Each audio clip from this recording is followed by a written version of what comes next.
විවාහ සබඳතා ප්‍රබල එකක් නේ.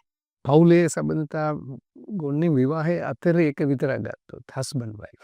අපි ඉස්සෙල්ලා කතා කරා මේ කොයි සබඳතාවෙත් එක්තරා මට්ටමක් ඇවිල්ලා ඒගොල්ලෝ ඒකේ පවතිනවා. මේක මොකක් හරි අවුලක් වුණොත් අපි අර පරණ එකට ගෙන්නන්න හදනවා. නමුත් අපි ඉන්න එක හොඳ මේක හිතාගෙන ඉන්නවා. ඒක ඊට වඩා දියුණු කරන්න උත්සාහ කරන්නේ නැහැ කියලා.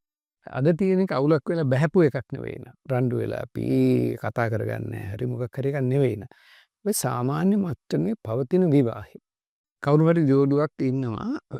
ඒගොල්ලෝ සතුටින් ඉන්නවා. මේක වෙනස් කරගන්න ඕන කියලා ඒගොල්ලන්ට වෙනසක් පතන්න හිතෙන්නේ නැහැ. පහුගිය අවුරුදු දෙකේම අපි එහෙම හිටියේ.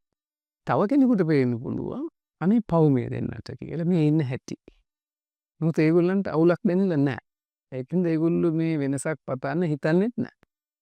එහෙම අවස්ථා. ඇතිද ගොඩක් එක්ක ගොඩක් නැතු ඇත්ත. ඇති.